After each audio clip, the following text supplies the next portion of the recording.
Hey y'all, welcome back to another LitCritKnit video. What am I, a booktuber? Yeah, sorry it's taken me a million years to put another LitCritKnit video out. I was intending to do once a month, and the last one I posted was what, like February? Oops. I'm going to try and do better, but this next book is the Count of Monte Cristo, which is, how many pages is this? 1,243 pages. Given that it's taken me 3 months to put out a video on something that's 160 pages, I'm gonna say I'm gonna try and do better. I don't know how well that's going to work. I'm just giving you a heads up now. Anyway, other couple of notes, because this is also vaguely a knitting yarn related show. Bring it up when I can. This is the second LitCritKnit knitting thing. The first one was the hitchhiker shawl. But the second one is this one, which is this cowl here. Yeah, posting this in almost May, so it's not quite in season anymore. So a little bit of context for this. Why did I do this vaguely green cowly thing? I chose this yarn because so it's a hand-dyed yarn, and apparently it didn't come out of the dyer's batch quite right, but she was still like, it's still usable yarn, it's still fine quality and everything. I chose that because it's sort of, the creature doesn't come out quite as Frankenstein intended. Unlike that, this actually turned out okay. And this is also, this kind of stitch is also called a broken rib stitch. What that means is just like there's like 2 rows of knit a row, purl a row, and then like knit 2, purl 2, knit 2, purl 2 for 2 rows. It's broken up and it's not entirely together, not entirely jointed. Kind of like the creature as well. So yeah, there's that. This is currently on my Etsy shop, which I will link down below. If you want to check it out and maybe buy it for yourself, or check out the shop in general, that's where that'll be. So with all of that said, let's get into this. Okay, so this tale starts with a sailor sending letters home to his sister. So he's sailing to the Arctic and he comes across this guy. This guy calls himself Frankenstein and tells this like weird ass story. Turns out it's a frame tale. Hooray! Don't really hear much from the sailor again, except at the very, very end. Spoiler alert, Frankenstein dies. Does it count as a spoiler if the thing is literally 200 years old? What does Frankenstein say? Turns out he was a very curious, science-inclined student, and when he was young and youthful and in his early 20s, he got kind of ahead of himself in the whole, perhaps I can create human life way. I'm a 20-something, and I've never done that. Am I doing something wrong? So yeah, he tries to create human life out of bits of dead people and body parts and electricity. The science is still out. It's very vague on the science. Instead of like rejoicing that he's made this like insane scientific discovery, Victor is horrified. What have I done? Scientific anomaly. And soon enough after that, Victor's friend Henry Carville comes and is basically like, "Hey mate, you're like really pale and you haven't been home in like 5 years and you haven't even written. Are you okay?" And so they go into Victor's apartment, and Victor knows. Okay, let me go upstairs and check the room to make sure the room's okay. It's fine. Everything is fine. But I want to make sure it's fine. Everything is fine. So he goes in and checks the room, and the creature isn't there. And he is surprisingly okay with this. If he's gone, does that mean I don't have to be responsible for him anymore? He's okay with it until the creature kills his baby brother, and this girl Justine that they've grown up with is sentenced to death because it seems like she's the one who's responsible for the death. That's 2 bodies so far, and that's not counting his dead mother. Okay, so let's do count the dead mother. So mother dies in backstory, then it's the baby brother, and then it's Justine. So that's 3 dead people. Finally comes across the creature. Creature tells him a story, offers Victor an ultimatum, and basically says, the creature says, give me a mate, make me a mate, make me someone as ugly and gross as I am, and I'll leave you alone, basically. When Victor tries to hide, the creature kills his wife. But, I mean, let's take a moment to talk about the creature, just for a second. So, the creature is tall, he's ugly, he's gross, everyone screams and runs away when they see him. He learned to talk and think and read by just eavesdropping on people. The creature has been rejected by literally everyone and everything, basically since he started approaching people, including Victor. So it's not a great treatment.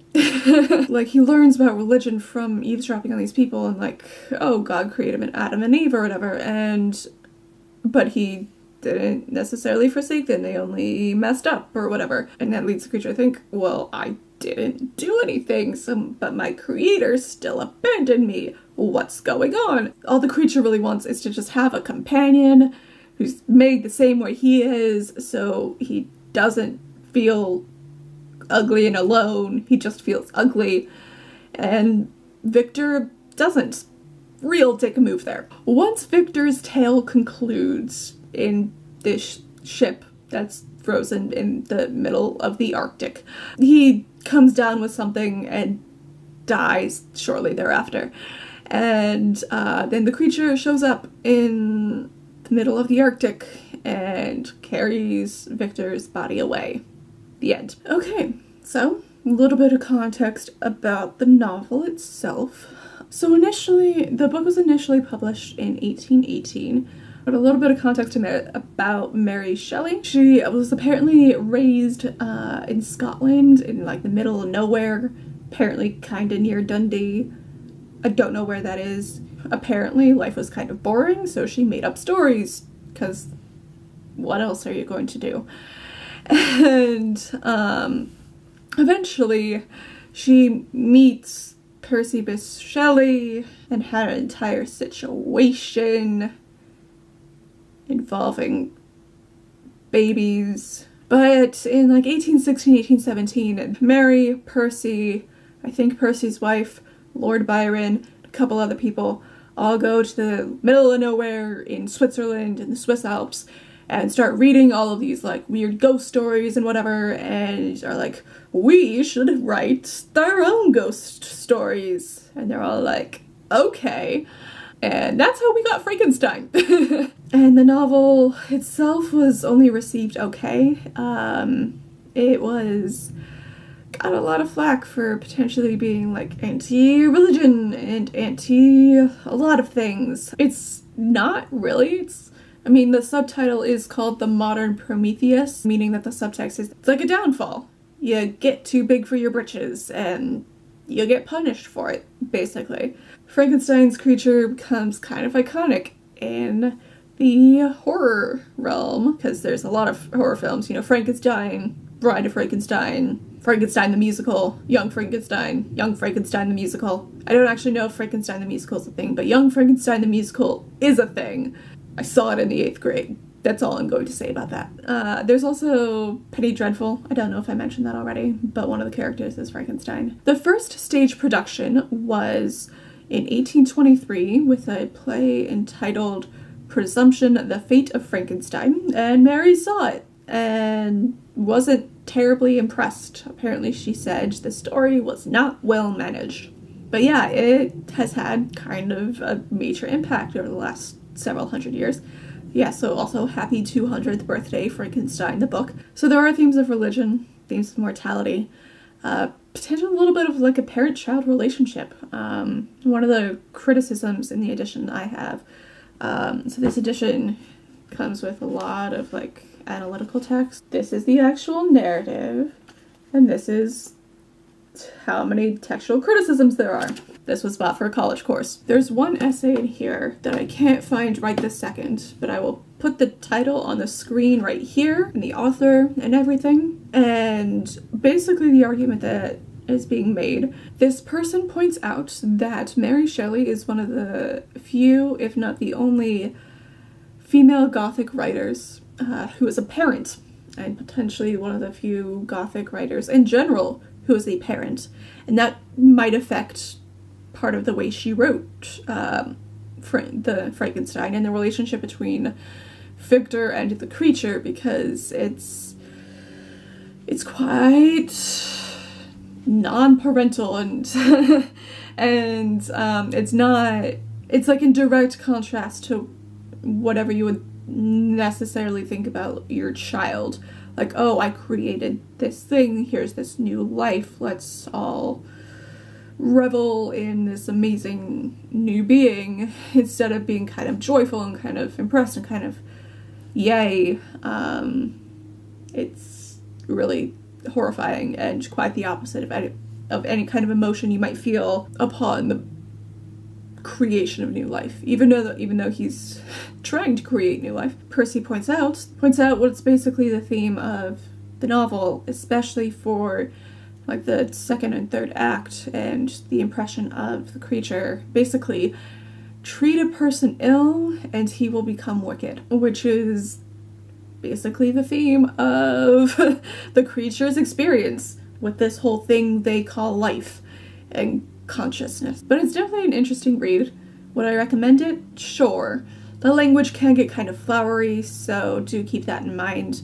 I listened to it on audiobook because it is so old. It's public domain now, so you can get a lot of decent recordings like on Apple Podcasts.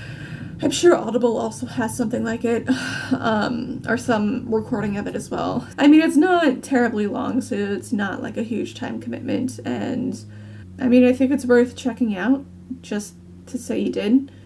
But, as I mentioned, next up is the Count of Monte Cristo. Again, it is 1,240 pages long, so this is gonna take a while. So, I mean, I'm hoping to get it done and scripted and edited by the end of June. We'll see. But I'm working on it. It's a good book so far. Thanks for joining me, and I'll see y'all in the next one. Bye!